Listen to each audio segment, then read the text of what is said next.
ప్రభు అయిన యేసుక్రీస్తు నామములో ఈ రాత్రి సమయంలో బైబిల్ తరగతికి వచ్చినటువంటి ప్రతి సహోదరునికి వందనాలు తెలియజేస్తున్నాను.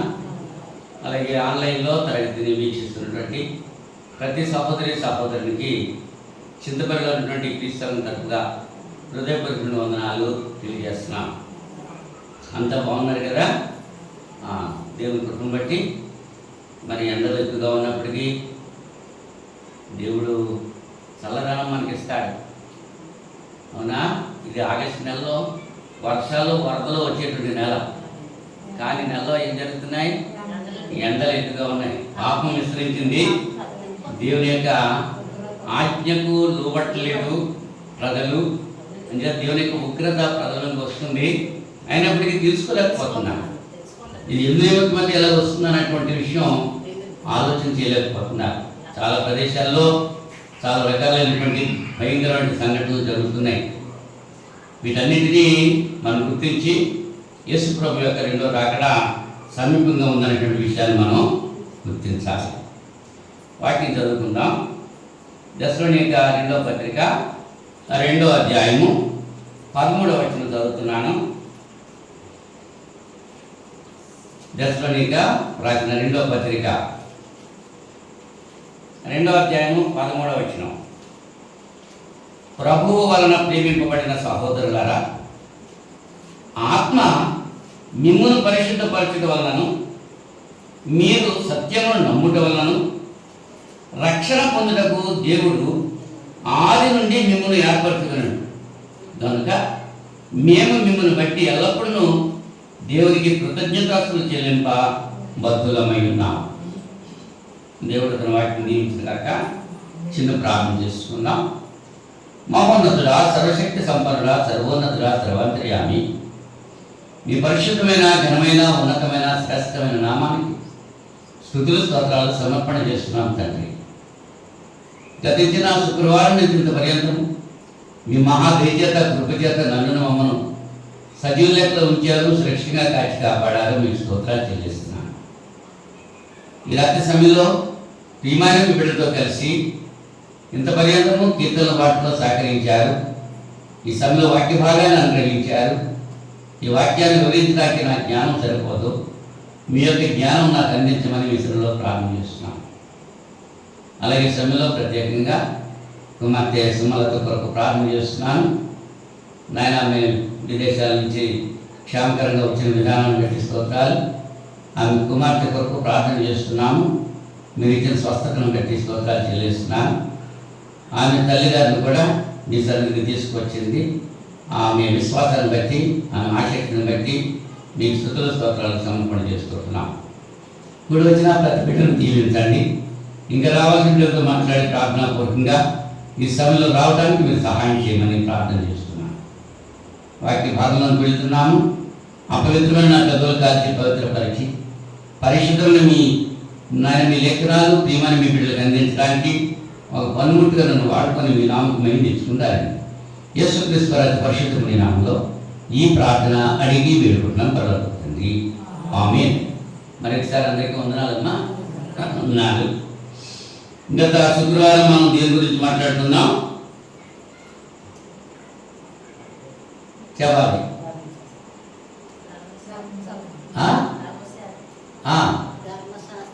సత్యవాక్యమును సరిగా బుద్ధి మీద ఉంది. అది కూడా కొట్టడం రాలేదు మీకు. అది వరకు కూడా అది పాఠంగా చెప్తాను. సత్యవాక్యాన్ని సరిగా విభజించడం అంటే పితృయుగము, ధర్మశాస్త్ర యుగము, క్రైస్తవ యుగము అనేటువంటి యుగాల్లో ఇప్పుడు మనం ఏ యుగంలో ఉన్నాము? క్రైస్తవ యుగంలో మనం ఉన్నాము. క్రైస్తవులు కనుక క్రీస్తుని వెంబడించేటువంటి వారము, క్రీస్తు మనసు కలిగి మనం జీవించాలి అనేటువంటి విషయాన్ని మీకు తెలియజేయడం జరిగింది. ఇక్కడ దశలోనిక పత్రికలో ఈ దినాన్ని పౌలు గారు చెప్తుంటున్నాడు, ప్రభువు వలన ప్రేమింపబడిన సహోదరులారా, ఆత్మ మిమ్మును పరిశుద్ధపరచుట వలన అన్నాడు. ఒకటి, ఆత్మ మిమ్ములను పరిశుద్ధ పరచుట. అది కాదు మొదటి వచనంలో ఏముంది? దేవుని ఆత్మ జలములపై అల్లాడుచుండెను. ఆత్మ, దేవుని యొక్క ఆత్మ మనల్ని పరిశుద్ధపరుస్తుంది.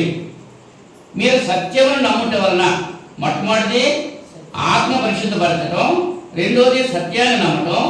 సత్యాన్ని నమ్మటం అంటే ఇవాళ చాలా అసత్య బోధలు ప్రజల్లో వ్యాపించేసినాయి. సత్యము వేరు, అసత్యం వేరు. నిజానికి అబద్ధానికి చాలా వ్యతిరేకం. అబద్ధ బోధకులు ఉన్నారు, అబద్ధ ప్రవక్తలు ఉన్నారు, అబద్ధ అపొస్తలులు కూడా ఉన్నారు. అపొస్తలులు కాకయిందే అపొస్తలుగా పిలువబడుతున్నారు కొంతమంది. ప్రకటన గ్రంథంలో అదే విషయం మనం చూస్తుంటున్నాం. కనుక సత్యమును నమ్ముట వలన, మూడవది రక్షణ పొందుటకు దేవుడు ఆది నుంచి మిమ్మల్ని ఏర్పరచుకున్నాడు. రక్షణ పొందడం, రక్షణ ఎలా వస్తుంది? యేసు ప్రభు అని నీ నోటితో ఒప్పుకుని, దేవుడు మృతుల్లో నుంచి ఆయనను లేపాడని నీ హృదయంలో విశ్వసిస్తే నువ్వు రక్షించబడతావు. రోమపత్రిక 10వ అధ్యాయంలో ఈ విషయాలు మనం చూస్తున్నాం. అంటే 3 విషయాలు ఇక్కడ మనం చూస్తున్నాం. ఆత్మ పరిశుద్ధపరుస్తున్నాడు, అలాగే సత్యాన్ని మనం నమ్ముతున్నాము, ఆ రక్షణ పొందడానికి దేవుడు ఆది నుంచి మనల్ని ఏర్పరచుకున్నాడు. ఎవరైతే ఏర్పరచుకుంటారో వాళ్ళే రక్షించబడతారు. ఏర్పాటు లేకపోతే వాళ్ళ రక్షణ పొందేటువంటి అవకాశం ఉండదు. యేషావు ముందు లోకంలోకి వచ్చినా అతని పట్ల దేవుని సంకల్పం వేరేగా ఉంది. మరి యాకోబు యొక్క జననం మనం చూసినప్పుడు యాకోబుని దేవుడు ఏర్పాటు చేసుకున్నాడు. అతడు వెనకాల వచ్చిన దేవుని సంకల్పం అతని పట్ల నెరవేరింది. అనేకులు కడపటి వారు మొదటి వారు అవుతారు, మొదటి వారు కడపటి వారు అవుతారు అనేటువంటి విషయం ఇక్కడ మనం చూస్తుంటున్నాం. అయితే ఈ దినాల్లో పరిశుద్ధాత్మ గురించి సరైన అవగాహన క్రైస్తవుల్లో లేదు, అన్యుల్లోనూ కూడా లేదు. ఇక్కడ మన ఆత్మ వలన మనం పరిశుద్ధపరచబడుతున్నాం. పరిశుద్ధాత్మ గురించి సరైన అవగాహన ఎవరికీ ఉండట్లేదు. పరిశుద్ధాత్మ వచ్చేసింది, పరిశుద్ధాత్మ వెళ్ళిపోయింది, పరిశుద్ధాత్మ ఆక్రమించింది, ఇటువంటి మాటలు మాట్లాడుతూ ఉంటున్నారు. కానీ పరిశుద్ధాత్ముడు గురించి కొన్ని విషయాలు, అంటే ఆ పరిశుద్ధాత్మ గురించి కొన్ని ప్రాథమిక విషయాలు ఈ రాత్రి సమయంలో మనం ఆలోచన చేయడానికి మనం ప్రయత్నం చేద్దాం. పరిశుద్ధాత్మ ఎవరు, పరిశుద్ధాత్మ లేకుండా ఎవరు పరిశుద్ధపరచబడరు. అపొస్తలుల 2వ అధ్యాయంలో పేతురు చెప్తున్నాడు, ఒక వ్యక్తి రక్షించబడాలంటే ఏం చేయాలి? మీరు వాక్యం వినాలి, వినుట వల్ల విశ్వాసం కలుగుతుంది, వినుట వల్ల విశ్వాసం కలుగుతుంది. పేతురు గారిని వారు అడిగిన సందర్భంలో 37వ వచనం చూడండి.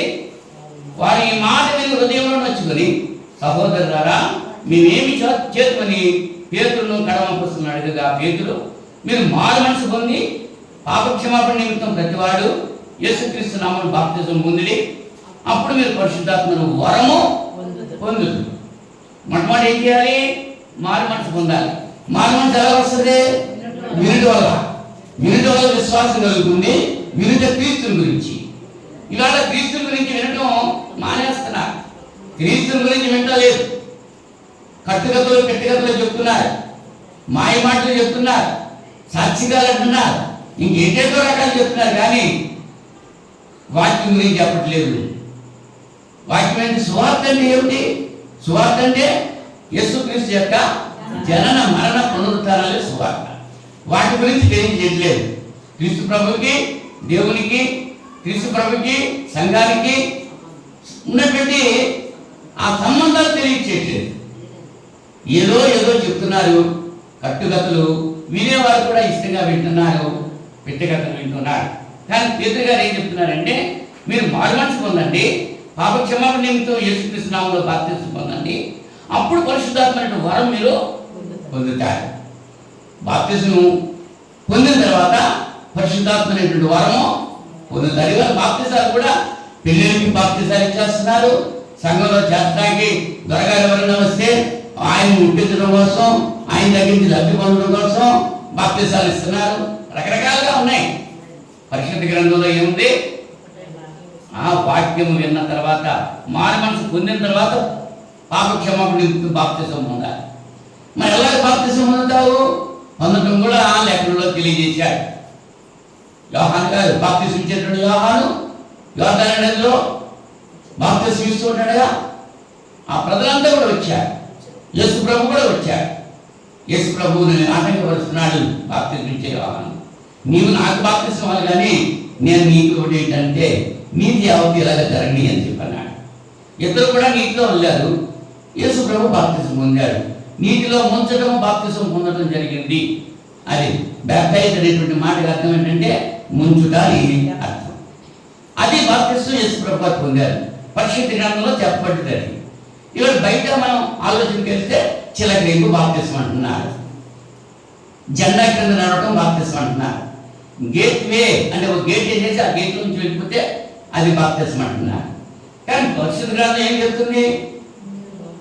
ఎఫెసీ 4:4లో బాప్తిసం అనేది ఒకటే, విశ్వాసం అనేది ఒక్కటే, తండ్రి అనే దేవుడు ఒక్కడే, కుమారుడు అని క్రీస్తు ఒక్కడే, సంఘం అనేది ఒక్కటే అని 7 ఒకట్లు ఎఫెసీ పత్రిక 4:5లో మనం చూసుకుంటున్నాం. 4వ వచనంలో కనుక పరిశుద్ధాత్మ మనల్ని పరిశుద్ధపరచబడుతుంది. ఎప్పుడు పరిశుద్ధాత్మ మనం పొందుతున్నామనంటే వాక్య ప్రకారంగా బాప్తిసం పొందినప్పుడు పరిశుద్ధాత్మ అనే వరం మనం పొందుతాం. ఆ వరం పరిశుద్ధాత్మ మనలో ప్రవేశిస్తాడు. పరిశుద్ధాత్మ ప్రవేశించాడు అని అంటే మన హృదయం ఎలా ఉండాలి? శుద్ధమైనటువంటి హృదయాలు. ఆత్మలో కపటం లేని వాడు ధన్యులు అంటాడు. యేసు ప్రభువు చెప్తున్నారు, హృదయ శుద్ధి గల వారు ధన్యులు, వారు దేవుని చూస్తారు. మరి పరిశుద్ధత అంటే ఇవాళ చాలా మంది తెల్లటి వస్త్రాలు ధరిస్తే పరిశుద్ధులు అనుకుంటున్నారు. అవునా? వస్త్రధారణలో కాదు, చక్కగా మాట్లాడితే పరిశుద్ధులు అనుకుంటారు. మాటల్లో కాదు. పరిశుద్ధత ఎక్కడ ఉండాలి? హృదయంలో ఉండాలి. హృదయం శుద్ధిగా ఉండాలి. కారణం ఏంటంటే హృదయంలో నుంచి 21 పాపాలు బయటకు వస్తుంటున్నాయి. మార్క్స్ వార్త 7:21 మనం చూస్తే లోపల నుంచి అనగా హృదయంలో నుంచి ఏవేవి బయటకు వస్తున్నాయి అక్కడ మార్క్స్ వార్త 7:21 చూస్తున్నాం. అవన్నీ బయటకు వెళ్ళిపోవాలి. అవి లేకుండా ఉండాలి. అప్పుడు మన హృదయం శుద్ధి కలిగి ఉంటుంది. పరిశుద్ధాత్మను వచ్చి వాక్యానుసారంగా మనం ఆలోచించేదానికి ప్రయత్నం చేద్దాం. ఈ సబ్జెక్టు ఒక్క 40 నిమిషాల్లో జరగదు, ఒక రోజులో జరగదు, ఒక వారంలో జరగదు. ఇది చాలా వేస్ట్ సబ్జెక్ట్ అన్నమాట. ఇది పరిశుద్ధాత్మ గురించి చాలా జాగ్రత్తగా ఆలోచించి ఒక్కొక్క విషయాన్ని మనం ఆలోచించేటట్టు ప్రయత్నం చేద్దాం. ఇంకేంటంటే నేర్చుకునేది కొద్ది అయినా అది మనసులో ఉండిపోవాలి. దాని ప్రకారం మనం మన జీవితాన్ని మార్చుకోవాలి. విని విడిచిపెట్టేయటం కాదు. అందుకే ఇవాళ కొన్ని ప్రాథమిక విషయాలు పరిశుద్ధాత్మ గురించి మనం ఆలోచించేటానికి ప్రయత్నం చేద్దాం. దేవత్వంలో ఒక వ్యక్తి పరిశుద్ధాత్ముడు అనేటువంటి విషయాన్ని మనం గుర్తించాలి. దేవత్వం అంటే తండ్రి, కుమారుడు, పరిశుద్ధాత్ముడు. ముగ్గురు కూడా ఒకటే. ముగ్గురు విడివిడిగా లేదు, ముగ్గురు ఏకంగానే ఉన్నారు. ముగ్గురు అన్ని కాలాల్లో ఉన్నారు. మత్తయి సువార్త 3వ అధ్యాయము యేసు ప్రభువు వారు బాప్తిసం పొందినటువంటి సందర్భంలో మనం ఆలోచన చేస్తే 3వ అధ్యాయం 16-17 వచనాల్లో యేసు బాప్తిసం పొందిన వెంటనే నీళ్ళలో నుండి ఒడ్డునకు వచ్చెను. ఇదిగో ఆకాశం తెరవబడెను, దేవుని ఆత్మ పావురము వలె దిగి తన మీదికి వచ్చేట చూచెను. మరియు ఇదిగో ఈయనే నా ప్రియకుమారుడు, ఈయన యందు నేను ఆనందించున్నాను అని ఒక శబ్దము ఆకాశం నుండి వచ్చాడు. బాప్తిసం పొందింది ఎవరు? యేసు ప్రభు. పావురం వలె దిగి వచ్చింది ఎవరు? పరిశుద్ధాత్ముడు. ఆకాశం నుంచి వచ్చిన శబ్దం ఎవరిది? తండ్రి అనే దేవుడు. అంటే ముగ్గురు ఉన్నారా లేదా? ముగ్గురు ఉన్నారు, ఏకత్వం కలిగి ఉన్నారు. అవునండి. అంటే దేవత్వంలో ఒక వ్యక్తి పరిశుద్ధాత్ముడు అనేటువంటి విషయాన్ని మనం గుర్తిస్తున్నాం. యోహాను సువార్త 14వ అధ్యాయము 16వ వచనంలో, యోహాను సువార్త 14వ అధ్యాయము 16వ వచనం,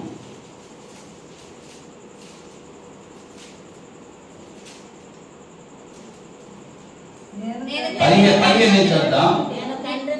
మీరు నన్ను ప్రేమించిన ఎడల నా ఆజ్ఞలను కైకొందురు, నేను తండ్రిని వేడుకొందును, మీ యొద్ద ఎల్లప్పుడూ ఉండటకై ఆయన వేరొక ఆదరణకర్తను అనగా సత్య స్వరూపి యొక్క ఆత్మను మీకు అనుగ్రహించును. ఆదరణకర్తనాన్ని ఫుట్నోట్స్ లో 1 అంకేసి రాయబడ్డది. ఉత్తరవాది అంటే అడ్వకేట్, వకీలు అంటే మన తరపుగా వాదించేటువంటి వ్యక్తి. అడ్వకేట్ అంటే లాయర్ అంటారు, అవునా? అంటే మీ తరపుగా పర్మనెంట్గా ఉంటాకి, ఎల్లప్పుడూ మీ దగ్గర ఉంటాకి మీ వేరొక ఆదరణకర్తను తండ్రి మీకు అనుగ్రహిస్తాడు అని చెప్పాను. ఎవరు చెప్పారు ఈ మాట? యేసు ప్రభు చెప్పారు. యేసు ప్రభు గారు చెప్పారు, తండ్రి మీకు అనుగ్రహిస్తాడు. నేను తండ్రి ఎవరు వేడుకుంటారు? కుమారుడు వేడుకుంటాడు. యేసు ప్రభు చెప్పాడు, నేను తండ్రిని వేడుకుందును అన్నాడు. అంటే యేసు ప్రభు తండ్రిని వేడుకుంటే తండ్రి ఏమో ఆదరణకర్తను సత్య స్వరూపిగాత్మను అనుగ్రహిస్తాడు.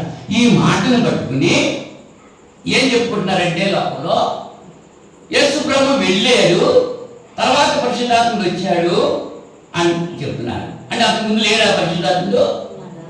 ఉన్నాడు. అంటే ఈ వేడుకోలు వేరు, శాశ్వతంగా ఉండడం కోసం పరిశుద్ధాత్ముడు అన్ని కాలంలో అన్ని వ్యక్తులతో ఉన్నాడు. మరి మొట్టమొదటి చదివించాను, ఆదికాండం మొట్టమొదటి వచ్చినంలో మొట్టమొదటి అధ్యాయం మాకు ఏముంది? జలములపై దేవుని ఆత్మ అల్లాడుచున్నాను. సృష్టి నిర్మాణంలో పరిశుద్ధాత్ముడు ఉన్నాడా లేదా? మనము మన కోరిక చొప్పున నరళం చేద్దామని దేవుడు ఆలోచన చేసిన సందర్భంలో ఏమున్నాడు? పరిశుద్ధాత్ముడు ఉన్నాడు అనేటువంటి విషయం మనం గుర్తించాలి. దేవుడు అంటే పరిశుద్ధాత్ముల గురించి మరి ప్రాథమిక విషయాలు విపులంగా చెప్పట్లా, చౌచవగా కొన్ని విషయాలు చెప్తున్నాను. మొట్టమొదటి పరిశుద్ధాత్ముడు దేవత్వంలో ఒక భాగము అనేటువంటి విషయాన్ని మనం గుర్తించాలి. అంటే దేవునికి కలిగిన లక్షణాలు ఏవైతే ఉన్నావో, యేసుక్రీస్తుకు ఏదైతే లక్షణాలు కలిగి ఉన్నాడో పరిశుద్ధాత్ముడు కూడా అవే లక్షణాలు కలిగి ఉన్నాడు. కనుక ముగ్గురు కూడా ఒకటే అనేటువంటి విషయాన్ని నెంబర్ 1 పాయింట్గా మనం ఆలోచన చేస్తున్నాం. రెండవదిగా మనం చూస్తే తండ్రి సంకల్పిస్తాడు, పరిశుద్ధాత్ముడు నెరవేరుస్తాడు. ఆలోచన తండ్రిది, ఆచరణ పరిశుద్ధాత్ముడిది. ఆచరించేటువంటి విధానం ఎవరిదే? పని తలపెట్టేది ఎవరు? మన భారతదేశ ప్రభుత్వంలో 3 యంత్రాంగాలు ఉంటాయి. ఒకటి కార్యనిర్వహణ శాఖ ఉంటుంది, కార్యనిర్వాహక శాఖ, న్యాయ శాఖ ఉంటుంది, శాసన నిర్మాణ శాఖ ఉంటుంది. 3 శాఖలు ఉంటాయి ప్రభుత్వంలో. శాసనాలను తయారు చేయడానికి ఒక శాఖ ఉంటుంది, ఆ శాసనాలని అమలు చేసేటువంటి శాఖ ఉంటుంది, అలాగే ఆ శాసనాలు సరిగ్గా అమలు అవుతున్నాయా లేవా అని చూసేది న్యాయ శాఖ ఉంటుంది. 3 శాఖలు మన రాష్ట్ర ప్రభుత్వం ఏమి, కేంద్ర ప్రభుత్వం ఏమి 3 శాఖలు కలిగి ఉంటాయి. న్యాయశాఖ ఏం చేస్తూ ఉంటుంది? శాసన నిర్మాణ శాఖ చేసినటువంటి శాసనాలు ఇది అమలు చేసేటువంటి శాఖ ఉంది కదా, కార్యవర్గం, కార్యనిర్వహణ శాఖ, అది అమలు చేస్తుందా లేదా అని పరిశీలన చేస్తూ ఉంటుంది న్యాయశాఖ. ఒకవేళ దాంట్లో ఏదైనా తప్పిదాలు ఉంటే వాటిని తెలియజేస్తూ ఉంటారు, గర్తిస్తూ ఉంటుంది, ప్రభుత్వాన్ని అయినా సరే గర్తిస్తూ ఉంటారు. అది న్యాయశాఖకు ఇచ్చినటువంటి అధికారం. అయితే మనం వాక్యంలోకి వద్దాం. ఏంటంటే మనం చట్టం అన్నది ఎక్కడైనా ఉంటే చట్టం, ఈ భారతదేశ చట్టం కూడా పరిశుద్ధ గ్రంథం నుంచి వచ్చింది, లేవీకాండంలో నుంచి. ప్రపంచంలో ఏ రాజ్యాంగం ఉన్నా, ఏ న్యాయం ఉన్నా, ఏ న్యాయశాస్త్రమైనా పరిశుద్ధ గ్రంథం నుంచి తీసుకున్నది అనేటువంటి విషయాలు మనం గుర్తించాలి. అంతకు న్యాయశాస్త్రం, దీనికి మించిన న్యాయశాస్త్రం ఏది లేదు. నిర్గమకాండము 31వ అధ్యాయము, నిర్గమకాండము 31వ అధ్యాయము మొదటి నుంచి మనం ఆలోచన చేస్తే, మరియు యెహోవా మోషేతో ఇట్లనెను, చూడుము నేను యోదా గోత్రంలో హూరు మనుమడును ఊరు కుమారుడనైన బెతలేలు అను పేరు గల వారిని అంటే ప్రత్యక్ష గుడారం తయారు చేయడం కోసం, అవునా, సాక్ష్యపు గుడారం అన్నా ప్రత్యక్ష గుడారం అన్నా ఒకటి. దాన్ని తయారు చేయటానికి అంటే పితృయుగంలో దేవుడు ఎక్కడ పడితే అక్కడ కుటుంబం పెద్దలతో కనపడేటువంటి వారు మాట్లాడేవారు. అంటే ఆరాధన చేయడానికి ఒక ప్రత్యేకమైన స్థలం అంటూ లేదు. ధర్మశాస్త్రంలోకి వచ్చేటప్పటికి ప్రత్యక్ష గుడారము లేక సాక్ష్యపు గుడారము. సొలొమోను మహారాజు ఆ దేవాలయాన్ని కట్టించిన తర్వాత దేవాలయము అక్కడ దేవుడు మాట్లాడుతూ ఉండేవారు. ఈ ప్రజలు అక్కడికి వెళ్ళి విచారణ చేస్తూ ఉండేవారు. అంతకుముందు ఈ ప్రత్యక్ష గుడారము లేని ముందు ఎక్కడ పడితే అక్కడ మాట్లాడేవారు దేవుడు. ఈ ప్రత్యక్ష గుడారం నేను ఉండడానికి తోటి కావాలి, నేను మాట్లాడటానికి ఒక తోటి కావాలి అని చెప్పి దేవుడు మోషేతో చెప్తున్నాడు, ఏర్పాటు చేస్తున్నాడు. ఆ గుడారం ఎలా కట్టాలో ఏమిటో దాని విషయంలో తెలియజేస్తూ బెసలేలు అనేటువంటి ఒక వ్యక్తిని నేను పిలిచాను అని చెప్తున్నాడు. విచిత్రమైన పనులను కల్పించుటకును, బంగారుతోనూ వెండితోనూ ఇత్తడితోనూ పని చేయుటకును, పొదుగుటకై రత్నములను సానబెట్టుటకును, కర్రను కోసి చెక్కుటకును, సమస్త విధమైన పనులను చేయుటకును, జ్ఞాన విద్య వివేకములు సమస్తమైన పనులు నేర్పును వానికి కలుగునట్లు వానిని దేవుని ఆత్మపూర్ణునిగా చేసి ఉన్నాను. దేవుని ఆత్మపూర్ణునిగా చేసి ఉన్నాను అంటే దేవుడు సంకల్పించాడు ఈ సాక్ష్యపు గుడారం నిర్మించాలని. దాన్ని నిర్వహించేటువంటి విధానం ఎవరికి ఇచ్చాడు? బెసలేలుకి ఇచ్చాడు. ఆ బెసలేలుని ఎవరు ట్రైనప్ చేశారంటే పరిశుద్ధాత్ముడు పూర్ణుడిగా ఆ బెసలేలుని చేశాడు. కాబట్టి ఆత్మ ఎలాగైతే చెప్పాడో అలాగే బెసలేలు ప్రత్యక్ష గుడారాన్ని చేసినట్లుగా మనం చూస్తుంటున్నాం. 5వ వచనంలో ఏమన్నాడు? బంగారుతోనూ వెండితోనూ ఇత్తడితోనూ పనిచేయుటకును, పొదుగుటకై రత్నములు సానబెట్టుటకును, కర్రను కోసి చెక్కుటకును, సమస్త విధమైన పనులను చేయుటకును, జ్ఞాన విద్య వివేకములు సమస్తమైన పనులు నేర్పును వానికి కలిగినట్లు వానిని దేవుని ఆత్మ పూర్ణునిగా చేసి ఉన్నాను. దేవుని ఆత్మతో నింపాను. ఎవరు నింపారు? దేవుడు నింపాడు. దేవుని యొక్క ఆత్మను బట్టే ఈ బెసలేలు సాక్ష్యపు గుడారాన్ని నిర్మించినట్లుగా మనం చూస్తూ ఉంటున్నాం. తండ్రి సంకల్పించారు. మూడవగా మనం చూస్తే పరిశుద్ధాత్ముడు నిత్యుడు. నిత్యుడు అంటే అర్థమేంటి? ఎప్పుడూ ఉండేవాడు. యేసు ప్రభు వారు అన్నారు, ఆల్ఫాయు నేనే, ఓబేగయు నేనే, ఆదియు నేనే, అంతము నేనే. మోషేతో దేవుడు అంటున్నాడు, ఆ ఐగుప్తీ ప్రజలు నీ దేవుడు ఎవరంటే నేను ఏం చెప్తున్నాను అడిగితే నేను ఉన్నవాడును అనువాడును అన్నాడు.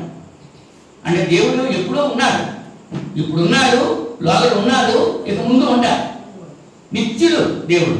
అలాగే పరిశుద్ధాత్ముడు కూడా నిత్యుడు అనేటువంటి విషయాన్ని హెబ్రీ పత్రిక 9వ అధ్యాయము 14వ వచనంలో మనం చూస్తున్నాం. చూడండి, హెబ్రీ పత్రిక 9వ అధ్యాయం, హెబ్రీ పత్రిక 9వ అధ్యాయము 14వ వచనంలో నిత్యుడగు ఆత్మ ద్వారా తన్ను తాను దేవునికి నిర్దోషినిగా అర్పించుకున్న యేసుక్రీస్తు యొక్క రక్తము నిర్జీవ క్రియలను విడిచి జీవము గల దేవుని సేవించుటకు మీ మనస్సాక్షిని ఎంతో ఎక్కువగా శుద్ధి చేయండి. ఇక జాగ్రత్తగా మనం ఆలోచన చేస్తే నిత్యుడగు ఆత్మ ద్వారా తన్ను తాను దేవునికి నిర్దోషిగా అర్పించుకున్నాడు. ఎవరు అర్పించుకున్నారు? యేసుక్రీస్తు అర్పించుకున్నారు. ఎవరికి అర్పించుకున్నారు? తండ్రి అయిన దేవునికి. ఎవరి ద్వారా? ఆత్మ ద్వారా, నిత్యుడగు ఆత్మ ద్వారా. ఇక్కడ భావం అర్థమైందా? విడదీసి మనం ఆలోచన చేస్తే మరోసారి చదువుతాను. నిత్యుడగు ఆత్మ ద్వారా తన్ను తాను దేవునికి నిర్దోషినిగా అర్పించుకున్న క్రీస్తు యొక్క రక్తం నిర్జీవ క్రియలను విడిచి జీవము గల దేవుని సేవించుటకు మీ మనస్సాక్షిని ఎంతో ఎక్కువగా శుద్ధి చేయండి. మన మనస్సాక్షిని శుద్ధి చేస్తున్నాడు పరిశుద్ధాత్ముడు. ఇలాగ నిర్జీవ క్రియలు విడిచిపెట్టాలి జీవము గల దేవుని సేవించడానికి. పరిశుద్ధాత్ముడే యాక్షన్ తీసుకుంటున్నాడు. పరిశుద్ధాత్ముడే మనకు సహాయం చేసుకుంటున్నాడు. ఆయన నిత్యము ఉండేటువంటి వాడు. ఇంకా యోహాను సువార్తలో ఏం చదువుకున్నాం? ఆయన మీ దగ్గర నిత్యము ఉండడానికి ఆదరణకర్త, సత్యస్వరూపి ఆత్మను అన్నారు. అంటే నిత్యము ఉండటానికి ఈయన నిత్యము ఉండేటువంటి వాడు అనేటువంటి విషయాన్ని మనం గుర్తు చేస్తున్నాం. తండ్రి సంకల్పించాడు, పరిశుద్ధాత్ముడు నెరవేరుస్తున్నాడు. ఇంకా పరిశుద్ధాత్ముడు ఏం చేస్తున్నాడంటే ఆయన శక్తి కలిగినటువంటి వ్యక్తి. చాలా మంది పరిశుద్ధాత్ముడు వ్యక్త శక్త అని అనుకుంటూ ఉంటారు. శక్తి వచ్చేసింది వీళ్ళంతా కూడా అనుకుంటా ఉంటారు. అంటే వాళ్ళని విమర్శ చేయొచ్చు, వాళ్ళ గురించి మనం ఆలోచించొద్దు. పరిశుద్ధాత్ముడు ఏం చెప్తున్నాడో గ్రంథంలో ఏదైతే ఉందో అదే మనం ఆలోచన చేయాలి. పెంతెకొస్తు పండుగ నాడు ఏం జరిగింది? అపొస్తలుల కార్యాలు 2వ అధ్యాయంలో మేడ గదిలో వారు కూర్చున్నప్పుడు ఏం జరిగిందమ్మా? ఏమైంది? వేగముగా వచ్చి ఆకాశం నుండి అకస్మాత్తుగా, మొన్న 2 రోజుల క్రితం పోస్ట్ చూశాను. ఏమిటంటే ఉత్తరాఖండ్లో పర్వతాలు కూలిపోతున్నాయి. క్లౌడ్ బ్రస్ట్ అయిపోయింది. అంటే మేఘాలు ఎక్కువ వర్షాన్ని తక్కువ సమయంలో కురిపించేసి కొండ శిలలు రాలిపోయినాయి, జారిపోయినాయి. గ్రామం ఉత్తరాఖండ్ అంతా కూడా మట్టుపట్టిపోయింది. ఒక్క ఇల్లు కూడా లేదు, ఒక మనిషి కూడా లేడు. అవునా? అంటే అంత బలమైనటువంటి గాలి వీచడం వలన అలా వచ్చింది. ఇక్కడ ఏం జరుగుతుంది? పరిశుద్ధాత్ముడు ఎలా వచ్చాడు? అగ్ని జ్వాలల వంటి నాలుకలుగా విభజింపబడినట్టుగా వారికి కనబడి వారిలో ఒక్కొక్కరి మీద రాలగా, మొదటి అధ్యాయం అపొస్తలుల కార్యాలు 4వ వచనంలో అందరూ పరిశుద్ధాత్మ నిండిన వారై ఆ ఆత్మ వారికి వాక్శక్తి అనుగ్రహించిన కొద్దీ అన్య భాషలతో మాట్లాడతారు. అన్య భాష అంటే మనకు కాని భాష. మనకు తెలుగు మాట్లాడుతున్నాం, ఇంగ్లీష్ మనకు అన్ని భాష, హిందీ మనకు అన్ని భాష, ఉర్దూ మనకు అన్ని భాష, మరి ఇంకా వేరే వేరే భాష. అంటే ఒక భాష అంటే దానికి అర్థం అంటూ ఉంటుంది, దానికి లిపి అంటూ ఉంటుంది, దాన్ని రాయడానికి లిపి ఉంటుంది, అర్థం చేసుకుంటే అర్థం ఉంటుంది. మనకి యానాదులు ఉప్పర్లు మాట్లాడుతూ ఉంటారు, వాళ్ళ భాషకి లిపి లేదు, వాళ్ళు ఏం మాట్లాడుతున్నారు మనకు లేదు, వాళ్ళు రాయటానికి అవకాశం లేదు, వాళ్ళు మాట్లాడుకుంటూ ఉంటారు. నేను దొరమామిడి కోసవాడుకున్నాం అని అక్కడ మొట్టమొదటి నేను టీచర్ ట్రైనింగ్ అయిన తర్వాత పని చేయడానికి అక్కడికి వెళ్ళాను. దొరమామిడి అవతల కోసవాడుకున్నాం. వాళ్ళు పోయారు, వాళ్ళు ఏం మాటలు మాట్లాడుకుంటున్నారు నాకు అర్థమయ్యే కాదు. దానికి లింక్ ఉంది, నేను నేర్చుకున్నాను. వాళ్ళు అంటే స్కూల్లో పిల్లలకి చదువు చెప్పాలి కాబట్టి ఆ భాషలో పిల్లలకి చదువు చెప్పాలి అంటే ఆ భాష నేను కూడా నేర్చుకోవడం జరిగింది. కొంతవరకు నేర్చుకున్నాను. అంటే ఎందుకు చెప్తున్నానంటే అన్య భాష అంటే మనది కాని భాష, కానీ దానికి అర్థం ఉంది, దానికి లిపి ఉంది. అప్పుడు నేను అక్కడ పనిచేసినప్పుడు కోయి భాషలో బైబిల్ గ్రంథం రాలేదు అప్పటికి. నేను 70 సంవత్సరం 1970 సంవత్సరం అక్కడ పనిచేశాను. అప్పటికి కోయి భాషలో బైబిల్ ముద్రించబడలేదు. అంచేత వాళ్ళకి తెలియదు, చెప్తూ ఉండేవాడిని. కొన్ని విషయాలు వాళ్ళతో చెప్తా ఉండి దేవుని గురించి చెప్పే ఉంది. ఇక్కడ వాళ్ళు అందరూ పరిశుద్ధాత్మ నిండిన వారై ఆత్మ వారికి వాక్శక్తి అనుగ్రహించిన వారి అన్య భాషలతో మాట్లాడారు. అంటే వీళ్ళు మాట్లాడేటువంటి మాట ఇతరులకు ఎలా కనపడుతుంది? వాళ్ళ స్వభాషలో కనపడుతుంది. పేతురు మాట్లాడుతున్నాడు, ఇంకా మిగిలినటువంటి అపొస్తలులు మాట్లాడుతున్నారు. అక్కడే ఉంది చూడండి 6వ వచనంలో, ఈ శబ్దం కలుగుగా జనులు గుంపులుగా కూడి వచ్చి ప్రతి మనుషుడు తన తన స్వభాషతో వారు మాట్లాడట విని కలవరపడేది. వారి భాషలో మాట్లాడుతున్నారు, వారి స్వభాషలో మాట్లాడుతున్నారు. అది మాట్లాడేది వాళ్ళ భాషలో మాట్లాడుతున్నారు, కానీ వినపడేది వీళ్ళ భాషలో వినపడుతుంది. అది పరిశుద్ధాత్మ యొక్క శక్తి అన్నమాట. అంటే పరిశుద్ధాత్ముడు ఏం చేస్తున్నాడు? శక్తి కలిగినటువంటి వ్యక్తిగా ఇక్కడ మనకి నిరూపింపబడుతున్నాడు. యోహాను సువార్త 16వ అధ్యాయంలో, యోహాను సువార్త 16వ అధ్యాయము 13వ వచనంలో, 16వ అధ్యాయం 13వ వచనం,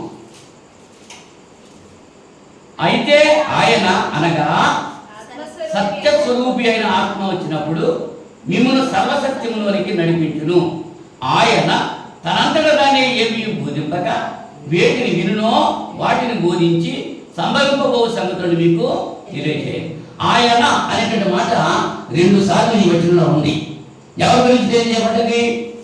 పరిశుద్ధాత్మ గురించి తెలియజేయబడి. అంటే పరిశుద్ధాత్మను ఎలా సంపాదిస్తున్నాడు? ఆయన అంటే పుల్లింగం. ఆయన పుల్లింగం, స్త్రీలింగం కాదు. స్త్రీలింగం అంటే అది అనాలి. ఇలా లోపల చాలా మంది వచ్చేసింది, వెళ్ళిపోయింది, దులిపేసింది, ఇలాగా ది అనేటువంటి ఆ మాటతో మాట్లాడుతూ ఉంటారు. కానీ పరిశుద్ధాత్ముడు ఇక్కడ సత్యవేద గ్రంథంలో ఏం చెప్తున్నాడు? ఆయన అనగా సత్యస్వరూపి అయిన ఆత్మ. అంటే పరిశుద్ధాత్ముడు ఎటువంటి వాడు అనమాట? సత్య స్వరూపి. సత్య స్వరూపి. స్వరూపి అంటే సొంత రూపము కలిగిన వాడు. ఏ రూపం అది? సత్యము. ఆ సత్యమే అంటే యేసు ప్రభు సత్యము. నేనే మార్గము, నేనే సత్యము, నేనే జీవమై ఉన్నాడు యేసు ప్రభు చెప్పాడు. అలాగే పరిశుద్ధాత్ముడు కూడా ఏమంటున్నాడు? సత్య స్వరూపి అయినటువంటి ఆత్మ. సత్యము. సత్యం అంటే ఏంటి? నీ వాక్యమే సత్యం. వాక్యము కానిది సత్యం కాదు. ఇవాళ వాక్యం కాని దాని కొరకు ప్రయాసపడుతున్నారు, వాక్యం కొరకు ప్రయాసపడలేదు. కారణం ఏంటంటే దేవుని సంబంధించిన వాడు దేవుని మాట వింటాడు.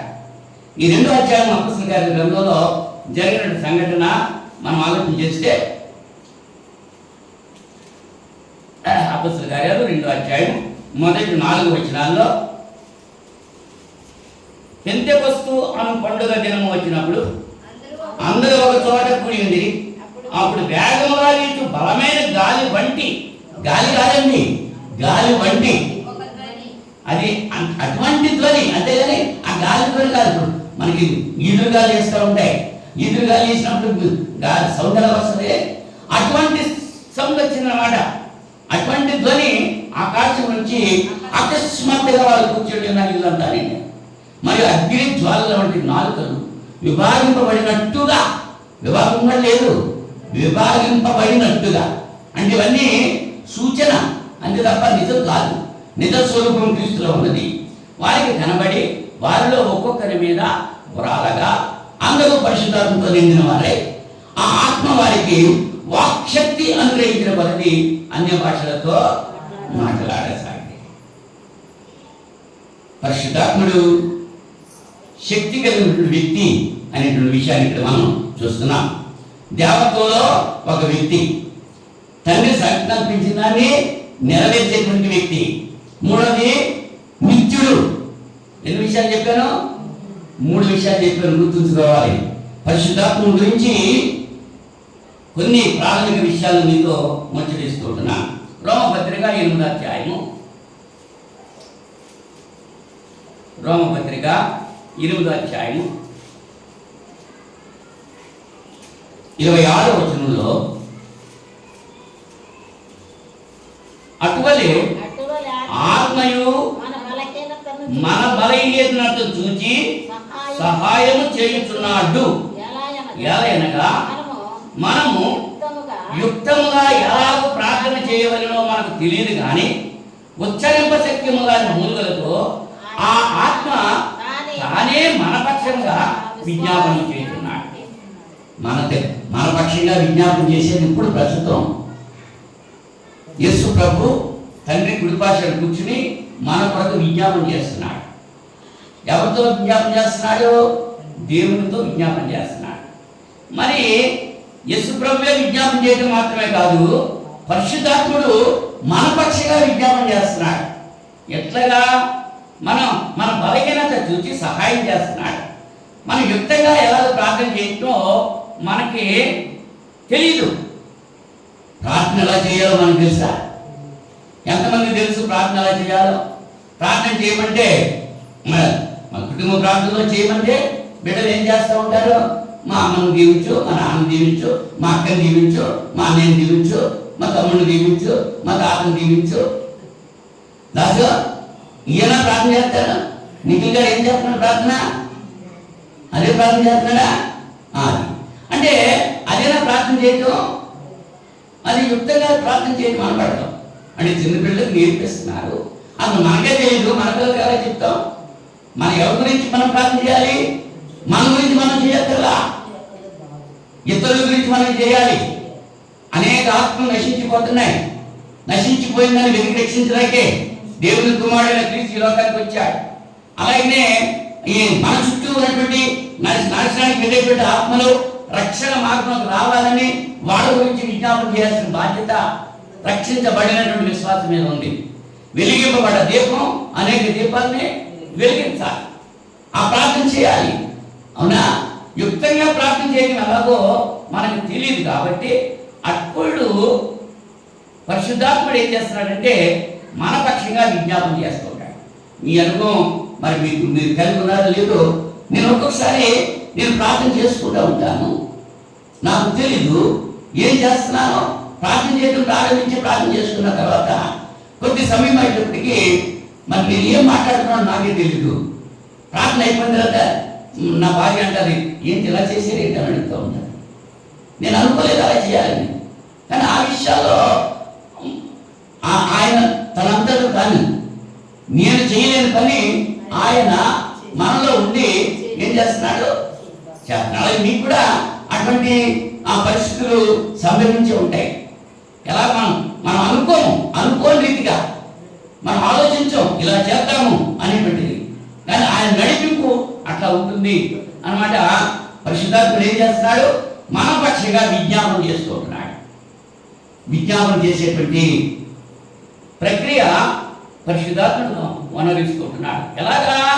ఉచ్చరింప శక్యము కానీ మూలుగులతో ఆ ఆత్మ తానే మన పక్షంగా విజ్ఞాపనము చేస్తున్నాడు. మరియు హృదయములను పరిశోధించేవాడు ఆత్మ యొక్క మనస్సు ఏదో ఎరుగు. ఎలా అనగా ఆయన దేవుని చిత్త ప్రకారము పరిశుద్ధుల కొరకు విజ్ఞాపనం చేస్తున్నాడు. ఎవరి కొరకు విజ్ఞాపనం చేస్తున్నాడు? పరిశుద్ధుల కొరకు విజ్ఞాపనం చేస్తున్నాడు. ఎవరి చిత్త ప్రకారంగా? దేవుని యొక్క చిత్త ప్రకారంగా. దేవుని ప్రేమించే వారికి అనగా ఆయన సంకల్పము చొప్పున పిలువబడిన వారికి మేలు కలుగుటకై సమస్తమును సమకూడి జరుగుతున్నామని ఎరుగుతాము.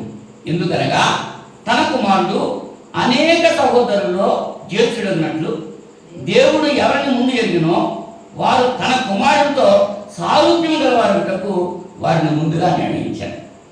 మరియు ఎవరిని ముందుగా నిర్ణయించానో వారిని పిలిచారు, ఎవరిని పిలిచానో వారిని నీతిమంతులుగా తీర్చారు, ఎవరిని నీతిమంతులుగా తీర్చానో వారిని మహిమపరిచారు.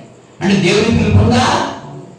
ఇలా అంటారు, నువ్వు చాకొచ్చావు, దేవుని పిలుపు ఉందా నీకు అడుగుతూ ఉంటారు. అసలు అడిగేవాడికి ఉందా పిలుపు? అడిగేవాడికి ఉందా? లేదు. కానీ ఎంత వాళ్ళు ఏమంటారు? మేము పిలవబడ్డాం అంటారు. నా పిలుపు మీకు ఉందా? ఇవాళ పిలుపు ఎవరు పిలుస్తున్నారు? పరిశుద్ధాత్ముడు అందరిని పిలుస్తున్నాడు, సువార్త ద్వారా పిలుస్తున్నాడు. రక్షణ పొందిన ప్రతి విశ్వాసి కూడా సువార్త ప్రకటించాల్సిన అవసరం ఉంది. తన కుమారుడు అనేకుల్లో జ్యేష్ఠుడగాడు. అలా అంత మాత్రమే కాదు, వారు తన కుమారుడితో సారూప్యం గలవారుటకు, కుమారుడు యొక్క సారూప్యం మనం కూడా పొందాలి. ఆ గుణ లక్షణాలు మనం కలిగి ఉండాలి. అలా కలిగి ఉంటానికి ఎవరిని ముందు పిలిచాడో, ఎవరిని ఎరిగాడో, ఎవరిని నిర్ణయించాడో, ఎవరిని నీతిమంతులుగా తీర్చాడో వారిని మహిమపరిచాడు దేవుడు. అవునా? పేతురు ఆ పిలుపు ఏం చేస్తున్నాడు? సువర్తమానం ప్రకటిస్తున్నాడు, సమరయులకు ప్రకటిస్తున్నాడు. గాంధీ సీమోన్ ఒక ఆయన వచ్చాడు. ఆ గాంధీ సీమోన్ దేవుడు పిలిచాడా? దేవుడు పిలవలేదు. అసలు దేవుడు అంటే గాంధీ చేసుకుంటే బతికేస్తున్నాడు. మనుషులు మాయమాటలో పెట్టేసి మంత్రాలు తీసేస్తున్నాడు. ఈ పేతురు యోహానులు పరిశుద్ధాత్మ వరం కలిగి ఉన్నారు కనుక వాళ్ళు ఎవరిని ఎత్తున చేసి చెప్తే వాళ్ళు పరిశుద్ధాత్మ పొందుతున్నారు. వాళ్ళు పరిశుద్ధాత్మ పొందిన వాళ్ళు ఏం చేస్తున్నారు? అద్భుత కార్యాలు చేస్తున్నారు, స్వస్థతలు చేస్తున్నారు, అద్భుత ఆశ్చర్య రోగాలను బాగు చేస్తున్నారు. ఆ వరము నేను కూడా పొందాలి అనుకుని దురుద్దేశంతో ఈ గాలిలీ సీమోన్ ఏం చేశాడంటే కొంత డబ్బు పట్టుకొచ్చి పేతురు దగ్గర పెట్టి ఆ వరం నాకు ఇమ్మని అడిగాడు. అడిగితే పేతురు అన్నాడు, నీ హృదయం దుష్టత్వంతో నిన్ను ఉంది అంచేత దీనిలో నీకు పాలు పంపులు లేవు. నీ మనసు మార్చుకో. ఒకవేళ మార్చుకుంటే దేవుడు నిన్ను క్షమిస్తాడేమో అని పేతురు అతన్ని హెచ్చరించాడు. స్కెవ అనేటువంటి ఇంకొక ఆయన ఉన్నాడు. ఆయన 7 కొడుకులు. అవునా? ఈ గారు ఏం చెప్తున్నాడంటే పౌలు శిలువలో దెయ్యాలు వెళ్ళబడుతున్నారు, వీడు కూడా ఏం చేస్తున్నాడు, పౌలు ప్రకటించే నామంలో దెయ్యాలు వెళ్ళిపోండి అంటున్నాడు. అప్పుడు దెయ్యాలు తిరగబడ్డాయి. పౌలు ఎవరో నాకు తెలుసు, యేసుప్రభు ఎవరో తెలుసు, అపోల్లో ఎవరో నాకు తెలుసు, నువ్వెవరో మమ్మల్ని నిలబడతాకే అని చెప్పి. అంటే మీరు హృదయం దేవుని ఎదుగుతారు సరిగా. యాకోబు గారు ఏమంటున్నారు, దేవునికి లోబడండి, అపవాదిని ఎదిరించండి, అప్పుడు వాడు మీ వద్ద నుంచి పారిపోతాడు. దేవునికి లోబడకుండా అపవాదిని ఎదిరిస్తే అపవాదే మనం తిరుగుబాటు చేస్తాడు. అర్థమవుతుందా? అంచేత ఇటువంటి పరిస్థితుల్లో మన పక్షంగా పరిశుద్ధాత్ముడు విజ్ఞాపన చేస్తున్నాడు. ఆత్మ పరిశుద్ధాత్ముడు ఒక వ్యక్తి, శక్తి కలిగిన వ్యక్తి, మన నిమిత్తం దేవుని సన్నిధిలో విజ్ఞాపన చేస్తున్నాడు. కొరింథీ మొదటి పత్రిక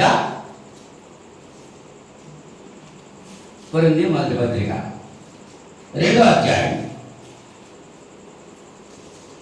10వ వచనంలో మనకైతే దేవుడు వాటిని తన ఆత్మ వలన బయలుపరచుచున్నాడు. ఆత్మ అన్నిటినీ దేవుని మర్మములను కూడా పరిశోధించుచున్నాడు. ఇక్కడ ఏమనుంది? పరిశోధించుచున్నాడు అంటే అర్థం ఏంటి? స్త్రీలింగమా పుల్లింగమా? పుల్లింగమే కదా, వ్యక్తే కదా. మరి యేసు ప్రభు పుల్లింగం, దేవుడు పుల్లింగం, పరిశుద్ధాత్ముడు పుల్లింగం అంతే. కానీ స్త్రీలింగాలు కాదు అవి. ఇక్కడ పరిశుద్ధాత్ముడు చెప్తున్నాడు, మనకైతే దేవుడు వాటిని తన ఆత్మ వలన అంటే పరిశుద్ధాత్మ వలన బయలుపరుచున్నాడు. ఆ ఆత్మ అన్నిటినీ దేవుని మర్మమును కూడా పరిశోధిస్తున్నాడు. అననీయ సభ్యులు ఉన్నారు అపొస్తలుల కార్యాలు 5వ అధ్యాయంలో. అవునా? వాళ్ళు అంతకుముందు బరబ్బా ఏం చేశాడంటే హెచ్చరిక తన పొలం అమ్మేసి అపొస్తలుల పాదాల దగ్గర పెట్టాడు. పెడితే అతనికి గొప్ప పేరు వచ్చింది. మంచి పేరు వచ్చిందా లేదా? 26వ వచనం చూడండి, 4వ అధ్యాయము. కుప్రలో పుట్టిన లేవీయుడకు యోసేపు అని ఒక ఉండెను. ఇతనికి అపొస్తలులు హెచ్చరిక పుత్రుడు అని అర్థమించి బర్నబా అని పేరు పెట్టింది. ఇతడు భూమి గలవాడయ్యింది, దానిని అమ్మి దాని గల తెచ్చి అపొస్తలుల పాదం వద్ద పెట్టాడు. భూమి కలిగినవాడు ఎంత ఉందో మనకు తెలియదు. అమ్మేసింది అపొస్తలుల పాదాల దగ్గర పెట్టారు. అప్పుడు అంటే ఈ అధ్యాయానికి 5వ అధ్యాయానికి కొంత గ్యాప్ ఉంటుంది. అధ్యాయం వెంటనే అధ్యాయము రాదు, కొంత గ్యాప్ ఉంటుంది అన్నమాట. అయితే సంఘం అంతా వాళ్ళ గురించి ఏం చెప్పుకుంటున్నారు? మంచిగా చెప్పుకుంటున్నారా? పేరు ప్రతిష్ఠ వచ్చేసినాయా? అవి మనం కూడా పొందాలని అనుకున్నారు. ఎవరిలో? అననీయ ఒక మనుషుడు తన భార్య అయిన సప్పీరాతో కలిసి ఏకమై పొలం అమ్మెను. భార్య ఎరుకనే వాడు దాని గలలో కొంత దాచుకుని కొంత తెచ్చి అపొస్తలుల పాదం మీద పెట్టాడు. ఎక్కడ పెట్టాడండి? చేతులకి ఇచ్చాడా? బైబిల్లో పెట్టాడా? ఇలా ప్రార్థన చేసేస్తారు అయ్యగారు, బైబిల్ తీసేస్తారు. అవునా? ప్రార్థన చేస్తారు, వచ్చి బైబిల్ తీసేస్తారు. ఇది ప్రార్థన అవుతుందంటే బైబిల్ చదవడం ఎందుకు? ఈ అన్ని సభ్యులు ఎక్కడ పెట్టారు? అంటే పాదము అన్నది అది ఎన్నదగినటువంటి ప్రదేశమే, అది ఎంపిక చేయబడిన ప్రదేశమేనా? కాదు. కాళ్ళ ధూళి దులిపేయమంటున్నారు. కాళ్ళ దగ్గర కూర్చుంటారా? కాళ్ళ దాకా ముట్టుకుంటారా? లేదు. అంటే హీనమైన పరిస్థితి. అంటే ద్రవ్యాన్ని కూడా అటువంటి పరిస్థితే. డబ్బులు కూడా ఆయన చూడాలి. మనలో చెప్తాం గ్యారెంటీ అంతా నేను దొరికిందనుకోండి, కళ్ళగా తీసుకుంటాను. డబ్బులు పడిపోయిందనుకో, దొరికి అంటే మళ్ళీ నేను కలగట్టుకుంటా. అంటే దాన్ని ఎలా చూసుకుంటున్నారు? ఇక్కడ అన్నయ్య సభ్యులు ఏం చేశారు? దాని వెల తెచ్చి అపొస్తలుల పాదం మీద పెట్టాను. ఎవరు? యోసేపు. ఏం చేశారు? పాదం మీద పెడితే ఎలా తెచ్చారు వీళ్ళు? భార్య ఎరుకనే వాడు దాని వెలలో కొంత దాచుకుని కొంత తెచ్చి అపొస్తలుల పాదం దగ్గర దాచుకున్నాడు. భార్య భర్తకి తెలుసు. భర్త సంగతి భార్యకి, భార్య సంగతి భర్తకి తెలుసా? తెలుస్తారా తెలదమ్మా? ఆకాను శక్తిమైన దాన్ని పట్టుకొచ్చాడు. అది భార్యకి తెలదా? బిడ్డలకు తెలదా? ఎందుకు తెచ్చావయ్యా అని అడిగిందా? డాడీ ఎందుకు తెచ్చావని నా పిల్లలు అడిగారా? అడగలేదు. ఇవాళ అన్యాయమైనటువంటి ఆస్తి మనకి సంబంధించింది మన ఇంట్లోకి వస్తుంటే మన ఇంట్లో సభ్యులందరికీ తెలుస్తుంది కదా. ఇవాళ అక్కడంగా సంపాదిస్తున్నారు, లంచాలు తీసుకుంటున్నారు, మోసాలు చేస్తున్నారు, ఎగనాం పెడుతున్నారు, రకరకాలు చేస్తున్నారు, ద్రవ్యాన్ని ఏం చేస్తున్నారు? ప్రోగు చేసుకుంటున్నారు అన్యాయంగా. అది ఒక్క యజమానికి తెలుస్తుందా? ఇంట్లో ఉన్నవాడు అందరికి తెలియదా? అంచేత ఆకాను ఒక్కడే చేస్తే ఆకాను కుటుంబం అంతా కూడా ఆ రాళ్ళతో కొట్టబడ్డారు, కప్పివేయబడ్డారు. అవునా కదా? ఒక్కడైనా చేసింది పాపం. ఇక్కడ అన్నయ్య సత్యరా ఇద్దరు కూడా ఏకస్తులు అయ్యారు. కొంత దాచుకున్నాడు. ఎంత అన్నారో ఎంత దాచుకున్నారో మనకు తెలియదు. ఇక్కడ యోసేపు ఏమో అమ్మినటువంటి వెల అంతా పట్టుకొచ్చి అబద్ధుల బాధలు పెట్టాడు. వీరేం చేశారు? భార్యాభర్తలు ఇద్దరు ఏకమయ్యి భర్త కొంత అమ్మి అది కొంత తీసుకుని కొంత పట్టుకొచ్చాడు. అప్పుడు ఏం జరుగుతుందంట? అప్పుడు పేతురు, అన్నయ్య నీ భూమి వేలలో కొంత దాచుకొని పరిశుద్ధాత్మ మోసపుచ్చుటకు సాతాను ఎందుకు నీ హృదయాన్ని ప్రేరేపించాను అంటే ఇక్కడ మన పాయింట్ ఏంటి? పరిశుద్ధాత్ముడు అన్ని తెలుసా? పరిశుద్ధాత్ముడు అన్ని తెలుసా? తెలియదానికి సర్వజ్ఞుడైన తండ్రి అయిన దేవుడికి అన్నీ తెలుసు, కుమారుడైన క్రీస్తుకు అన్నీ తెలుసు, పరిశుద్ధాత్ముడు కూడా అన్నీ తెలుసు. నీకోదేమో విందు చేస్తుంటే పాపాత్మైన స్త్రీ యేసు ప్రభు యొక్క పాదాల దగ్గర కన్నీరు కాచి కడిగి తల వెంట్రుకలో తుడిచిన సందర్భంలో ఆ నీకోదేమో అనుకుంటున్నాడు, తనలో అనుకుంటున్నాడు, ఈమె ఎటువంటిదో తెలియదా, ఈమె ఆయన ముట్టుకుంటుంది ఏంటి అని తన హృదయంలో అనుకున్నాడు. ఆ సంగతి యేసు ప్రభు తెలిసిందా లేదా? తెలిసింది. ఇక్కడ మీరు దాచిన సంగతి పేతురుకి ఎలా తెలిసింది? పరిశుద్ధాత్ముడు తెలియజేశాడు. అంటే పరిశుద్ధాత్ముడు సర్వజ్ఞుడు అనేటువంటి విషయాన్ని, ఆయన దేవుని యొక్క మర్మాలను కూడా పరిశోధిస్తున్నాడు అనేటువంటి విషయాన్ని మనం గుర్తించాలి. ఇప్పుడు 4 విషయాలు చెప్పాను. పరిశుద్ధాత్మ నుంచి ప్రాథమిక విషయాలు ఉంది. దేవత్వంలో ఒక వ్యక్తి తండ్రి సంకల్పిస్తే దాన్ని కొనసాగింపజేసేది పరిశుద్ధాత్ముడు. తర్వాత పరిశుద్ధాత్ముడు నిత్యుడు, ఆయన ఎల్లప్పుడూ ఉండేటువంటి వాడు. పరిశుద్ధాత్ముడు ఒక శక్తి కలిగినటువంటి వ్యక్తి. ఎన్ని విషయాలు చెప్పాను? 4 విషయాలు చెప్పాను. అంటే దేవునికి ఉండేటువంటి లక్షణాలన్నీ కూడా పరిశుద్ధాత్ముడు కలిగి ఉన్నాడు. దేవుడికి ఉన్న లక్షణాలు ఏవైతే ఉన్నావో అవన్నీ కూడా పరిశుద్ధాత్ముడు కలిగి ఉన్నాడు. ఎబ్రీ పత్రిక 9వ అధ్యాయం 4వ వచనంలో నిత్యుడు అనేటువంటి మాట ఇక్కడ ఉపయోగిస్తున్నాడు. ఎబ్రీ పత్రిక 9వ అధ్యాయము 4వ వచనం. మరి తండ్రి అయిన దేవుడు నిత్యుడేనా? నిన్న నేడు నిరంతరం ఏకరీతిగా ఉన్నాను అంటున్నాడు. 9వ అధ్యాయం 4వ వచనంలో ఎబ్రీ పత్రిక సువర్ణ ధూపాత్రియు అంతటను బంగారు రేకులతో తాపబడిన నిబంధన మందసమును ఉండెను. ఆ మందసములో మన్నాగల బంగారు పత్రయు చిగిరించిన అహరోను చేతికరయు నిబంధన పలకలను ఉండెను.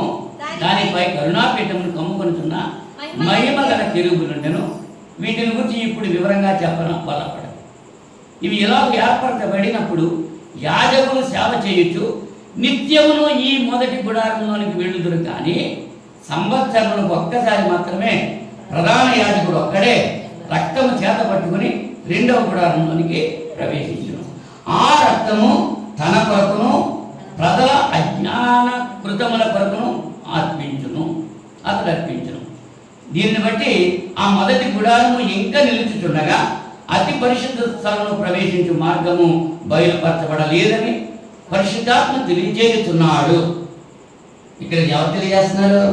పరిశుద్ధాత్మ తెలియజేస్తున్నాడు. అవునంటే ప్రత్యక్ష గుడారంలో మొదటి నిబంధన గురించి ఇక్కడ హెబ్రీ గ్రంథకర్త వివరిస్తూ తెలియజేస్తున్నాడు. ఆ మొదటి గుడారంలో బెసలేలు ఏ రీతిగా ఆ గుడారాన్ని నిర్మించాడో ఆ నిర్మించిన విధానంలో పరిశుద్ధాత్ముడు ఇవన్నీ కూడా తెలియజేస్తున్నాడు. అంటే దేవుని యొక్క లక్షణాలు పరిశుద్ధాత్మని కలిగి ఉన్నాడు అనేటువంటి విషయాన్ని మనం గుర్తించాలి. ఆయన 139 కీర్తనలో 139 కీర్తన 7వ వచనము 139 కీర్తన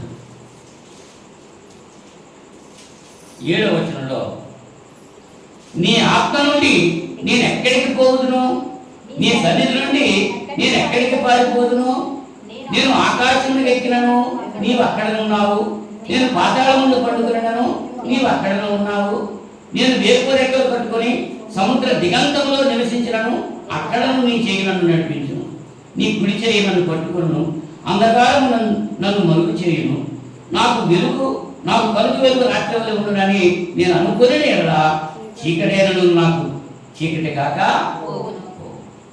నా అంతరింద్రియము నీవే కలుగు చేసితివి, నా తల్లి గర్భమందు నన్ను నిర్మించిన వాడు నీవు నన్ను కలుగు చేసిన విధం చూడగా భయమును ఆశ్చర్యము నాకు, అందును బట్టి నేను నీకు కృతజ్ఞతాస్తులు చెల్లిస్తున్నాను. అంటే పరిశుద్ధాత్ముడు సర్వవ్యాప్తి. దేవుడు ఎక్కడున్నాడు? అన్ని చోట్ల ఉన్నాడు. పరిశుద్ధాత్ముడు ఎక్కడున్నాడు? మరి అంతే కదా, నీ ఆత్మ యొద్ద నుండి నేను ఎక్కడికి పారిపోదు. పరిశుద్ధాత్ముడు అంటే దేవునికి ఉన్నటువంటి లక్షణాలు పరిశుద్ధాత్ముడు కలిగి ఉన్నాడు. దేవుడు ఏ లక్షణాలు అయితే కలిగి ఉన్నాడో ఆ లక్షణాలన్నీ పరిశుద్ధాత్ముడు కలిగి ఉన్నాడు. దేవునికి ఉన్న లక్షణాలన్నీ యేసు ప్రభు కలిగి ఉన్నాడు. వాళ్ళ ముగ్గురు కూడా సమానమే.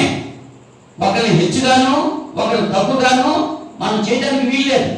మనుషులు ఏం చేస్తున్నారంటే ఒకరు హెచ్చిస్తున్నారు, ఒకరు తగ్గిస్తున్నారు. ఇవాళ పరిశుద్ధాత్మ సంఘం అని పెట్టుకుంటున్నారు కొంతమంది. తండ్రి అని దేవుడు అక్కర్లేదు, కుమారుడు అని క్రీస్తు అక్కర్లేదు, పరిశుద్ధాత్మ ఉంటే సరిపోద్ది అనుకుంటున్నారు కొంతమంది యేసునామ సంఘం అంటున్నారు. యేసు ఉంటే సరిపోద్ది, తండ్రి అక్కర్లేదు, పరిశుద్ధాత్ముడు అక్కర్లేదు. కొంతమంది అంటున్నారు యెహోవా సాక్షులు అంటున్నారు, యెహోవా ఉంటే చాలు అనుకుంటున్నారు. మరి కుమారుడు ఉండాలా, పరిశుద్ధాత్ముడు ఉండాలా, అక్కర్లేదా?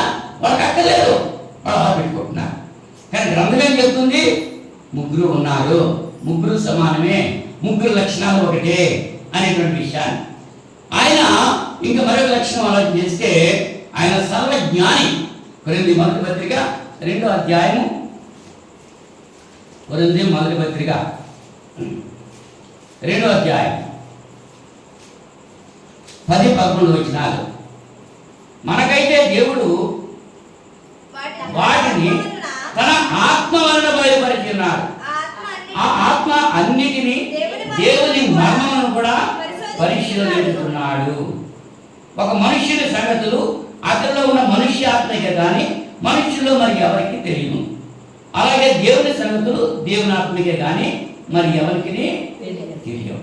దానియేలు దేవుని ఆత్మ కలిగిన వాడు కనుక అక్కడ బబులోను సామ్రాజ్యంలో ఏ జ్ఞాని కూడా తెలియజేయనటువంటి విషయం దానియేలు తెలియజేశాడు. ఎవరు తెలియజేశారు? దానియేలుకి దేవుని యొక్క ఆత్మ తెలియజేశాడు అనేటువంటి విషయం మనం గుర్తించాలి. ఆయన సర్వశక్తిమంతుడు, ఆయనకు మించిన శక్తి ఏది లేదు. లూకా సువార్త మొదటి అధ్యాయం 35వ వచనంలో 35వ వచనం, దూత పరిశుద్ధాత్మ నీ మీదికి వచ్చును, సర్వోన్నతుని శక్తి నిన్ను కమ్ముకొను, కనుక పుట్టబోవు శిశువు పరిశుద్ధుడై దేవుని కుమారుడు అనబడు. అంటే పరిశుద్ధాత్మ నీ మీదకి వచ్చును, సర్వోన్నతుని శక్తి నిన్ను కమ్ముకొను. అంటే శక్తి పరిశుద్ధాత్ముడు. మరి కన్యాక గర్భవతి కుమారుని గంటం ఎలా కనాలి? పరిశుద్ధాత్మ శక్తి వల్ల. కనుక పరిశుద్ధాత్ముడు శక్తివంతుడు. ఎటువంటి శక్తి? సర్వశక్తివంతుడు. ఫరో రాజు దగ్గర మోషే తన కర్రను పడేశాడు. ఏమైంది? పామైంది. మళ్ళీ తోక పట్టుకుంటే కర్ర అయిపోయింది. మంత్రగారు కూడా ఏం చేశారు? వాళ్ళు కూడా పాములు చేశారు. వాళ్ళ దగ్గర ఆ శక్తి ఉంది. కానీ ఆ మంత్రగాళ్ళు పడేసిన కర్రలో పాములైనా ఆ పాములన్నింటినీ కూడా ఈ మోసే కర్ర పాము అయిన పాము ఆ పాములన్నీ వేసింది. అంటే ఈ దేని శక్తి ఎక్కువ ఉంది అంటే సర్వశక్తిమంతుడు దేవుడు. ఆ శక్తి దేవుడు మోషేకి ఇచ్చాడు. పరిశుద్ధాత్ముడు సర్వశక్తి సంపన్నుడు. ఆ పరిశుద్ధాత్మ శక్తి వల్ల కన్యక గర్భం ధరించింది. ఆ కన్యక గర్భవతి అవ్వడం ఎంత ఆశ్చర్యమో, వృద్ధురాలు గర్భం ధరించడం కూడా అంతే ఆశ్చర్యం. దేవునికి అసాధ్యమైనటువంటిది లేదు. మనుషులకి అసాధ్యమే కానీ దేవునికి అసాధ్యమైనవి లేవు. మరి ఈ పరిశుద్ధాత్మ గురించి మరి కొన్ని విషయాలు యోహాను సువార్త 14:15-16 అంటే పరిశుద్ధాత్ముడు పుల్లింగము అనేటువంటి విషయాన్ని దృఢపరుస్తూ ఈ వాక్యాలు మనకి తెలియజేస్తున్నాయి. 14:17-16 లోకము ఆయనను చూడదు, ఆయనను ఎరుగదు, కనుక ఆయనను పొందనేరదు. మీరు ఆయనను ఎరుగుదురు, ఆయన మీతో కూడా నివసించును, మీలో ఉండును. ఆయనను అనేటువంటి మాట ఎన్నిసార్లు వచ్చింది ఇక్కడ? లోకము ఆయనను చూడదు, ఆయనను ఎరుగదు, ఆయనను పొందనేరదు, మీరు ఆయనను ఎరుగుదురు, ఆయన మీతో కూడా నివసించును. 5 సార్లు వచ్చింది. పరిశుద్ధాత్మ గురించి ఏం చెప్తున్నాడు? ఆయనను ఆయనను ఆయనను. పరిశుద్ధాత్మ పుల్లింగము అనేటువంటి విషయాన్ని ఈ వాక్యం దృఢపరుస్తుంది. 15వ అధ్యాయంలో 26వ వచనం, తండ్రి యొద్ద నుండి మీ యొద్దకు నేను పంపబోవు ఆదరణకర్త అనగా తండ్రి యొద్ద నుండి బయలుదేరు సత్య స్వరూపైన ఆత్మ వచ్చినప్పుడు ఆయన నన్ను గురించి సాక్ష్యం ఇచ్చును. ఏమన్నా? ఆయన పుల్లింగమేనా? ఏమా? 16వ అధ్యాయం 13వ వచనం, అయితే ఆయన అనగా సత్య స్వరూపి అయిన ఆత్మ వచ్చినప్పుడు మిమ్మల్ని సర్వసత్యంలోనికి నడిపించును. ఆయన తనంతటగానే ఏమీ బోధింపగా లేఖని వినులో వాటిని బోధించి సంభవింపబో సంగతులను మీకు ఆయన నా వాటిలోనికి తీసుకొని మీకు తెలియజేయను, కనుక నన్ను మహిమపరచును. అవునా? నా వాటిలో ఆయన అన్నాడు ఇక్కడ. ఎవరిలో నుంచి? యేసు ప్రభు ఏదైతే చెప్పాడో అదే పరిశుద్ధాత్ముడు చెప్తున్నాడు.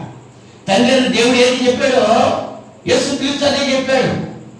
నా అందరు నేను మాట్లాడలేదు, నా తండ్రి చెప్పిన మాటలే మీతో చెప్తున్నాను, నా తండ్రి పంపితేనే వచ్చాను, నా అంతటా నేను రాలేదు అని యేసు ప్రభు చెప్పాడు. అలాగే పరిశుద్ధాత్ముడు కూడా అదే మాట. అంటే తండ్రి కుమారుడు పరిశుద్ధాత్ముడు ఒకటే, ఏకస్వై ఉన్నారు అనేటువంటి విషయం. పురుషవాచక సర్వనామాన్ని ఆయన ఉపయోగించాడు. సర్వనామము అంటే గ్రామంలో నామవాచకము, సర్వనామము, క్రియ, విశేషణము అని భాషా పదాలు ఉంటూ ఉంటాయి. వెర్బ్స్, ప్రెడికేట్స్, ఆబ్జెక్ట్స్ ఇంగ్లీష్లో చెప్తూ ఉంటారు. అవునా? అంటే గ్రామంలో నామవాచకం అంటే ఏంటి? వస్తువుల యొక్క కానీ, జంతువుల యొక్క కానీ, మనుషుల యొక్క కానీ, పర్వతాల యొక్క కానీ, నదుల యొక్క కానీ పేర్లను తెలియజేసేది నామవాచకం. అవునా? ఇప్పుడు పేరేనా ఇది? కాదా? ఎవరి పేరు? పరిశుద్ధాత్మ యొక్క పేరు. అంటే ఆయన అని తెలియజేయబడుతుంది. ఎందుకు పిల్లరా? పరిశుద్ధాత్మ గురించి కొన్ని ప్రాథమిక విషయాలు మనం ఆలోచన చేశాం. మరి ఇక కొద్ది సమయం ఉంది. పరిశుద్ధాత్మకి ఇంకా కొన్ని పేర్లు ఉన్నాయి. ఏం పేర్లు ఉన్నాయో చాలా ఉన్నాయి.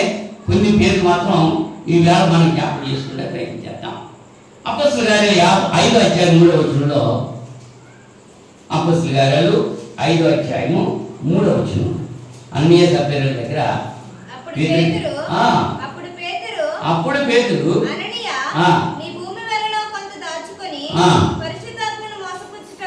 పరిశుద్ధాత్మను మోసపుచ్చుటకు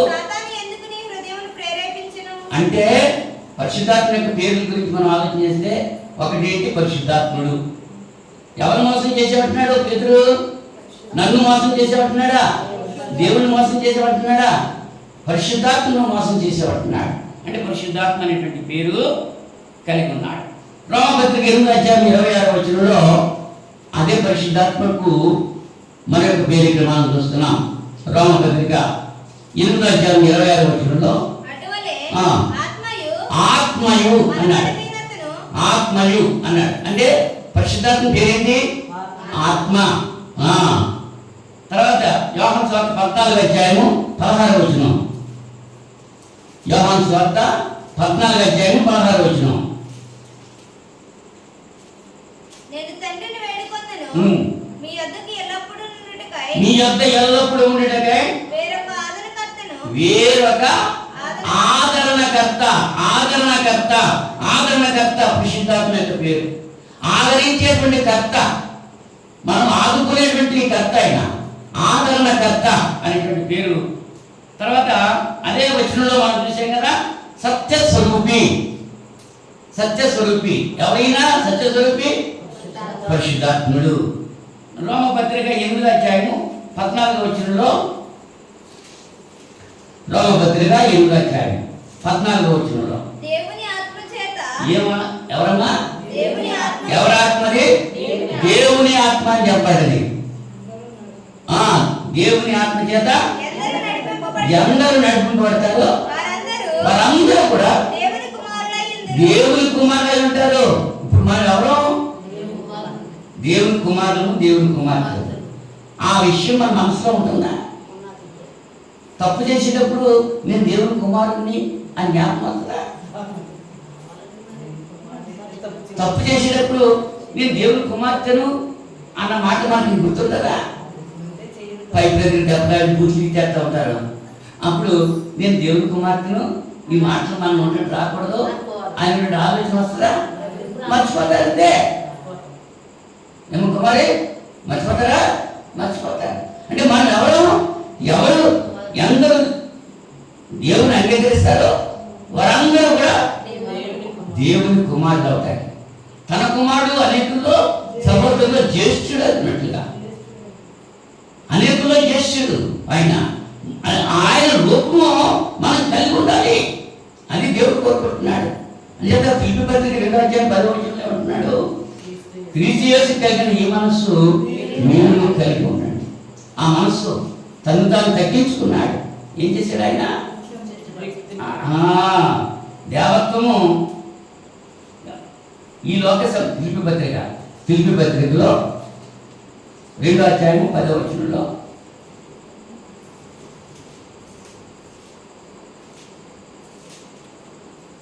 ఐదవ వచనం చూడండి.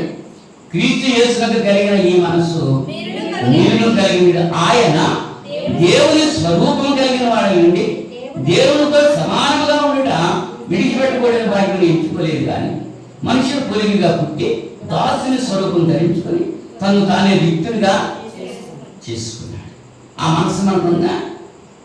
ఒక 10 రూపాయల కాగితం జేబులో ఉండేటప్పటికి కాలు పెట్టేసేసి మనంతా లేడంటాం.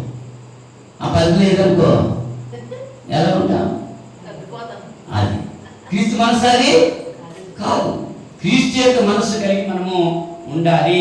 ఈయన క్రీస్తు సత్యస్వరూపి, దేవుని ఆత్మ, క్రీస్తు ఆత్మ. 8వ అధ్యాయం 9వ వచనంలో క్రీస్తు ఆత్మ. క్రీస్తు ఆత్మను కూడా పరిశుద్ధాత్మకి పేరు. ఇప్పుడు మనం పరిశుద్ధాత్మ పేరు మనం చదువుకున్నాం. 6 విషయాలు చెప్పాను.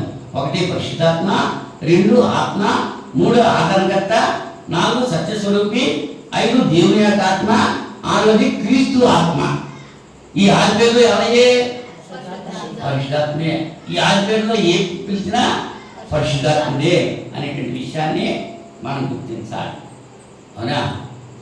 కనుక ఈ పాఠం ఇప్పుడుతో అయ్యేది కాదు అన్నాను కదా, ఈ వారంతో అయ్యేది కాదు. మరికొన్ని విషయాలు దేవుని చిత్తమైతే మరి శుక్రవారం మనం ఆలోచించేటానికి ప్రయత్నం చేద్దాం. ఇంతవరకు శ్రద్ధగా పాఠం ఉన్నటువంటి మీ అందరికీ కూడా వందనాలు తెలియజేస్తున్నాం. ప్రార్థన చేసుకుందాం. మహోన్నతుగా, పరిశుద్ధుగా, శాశ్వతమైన ప్రేమతో మమ్మల్ని ప్రేమిస్తున్నటువంటి మా కన్న తండ్రి, మీ ఘననామానికి స్తుతులు స్తోత్రాలు సమర్పణ చేస్తున్నాం. ఈ రాత్రి సమయంలో బైబిల్ తరగతిలో పరిశుద్ధాత్మ గురించి కొన్ని ప్రాథమిక విషయాలు మేము నేర్చుకోవడానికి మీరు ఇచ్చిన అవకాశాన్ని బట్టి మీకు స్తుతులు స్తోత్రాలు సమర్పణ చేస్తున్నాం.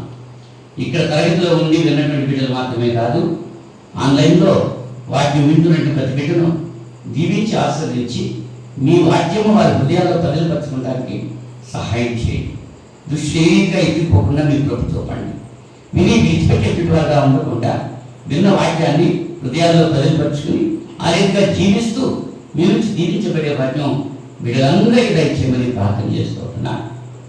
ఇంత పర్యంతము మీరు చూపిన కృపను బట్టి కృతజ్ఞతలు తెలియజేస్తూ మీ చిత్తమైతే మరి యొక్క శుక్రవారం మేమంతా కలిసి మీ పరిశుద్ధ లేఖనాలు పరిశీలన చేసి నాయన మీ సభలో ప్రార్థించి మీ నుంచి దీవెన పొందే భాగ్యం మా అందరికీ దయచేయమని ఈ ప్రార్థన మా రక్షకులను మీ ప్రియకుమారుడు యేసుక్రీస్తు నామములో మిక్కిలి విధంగా ప్రతిమాని స్తుతించి వేడుకుంటున్నాను పడతాను తండ్రి. ఆమేన్ ఆమేన్. అందరికీ వందనాలు.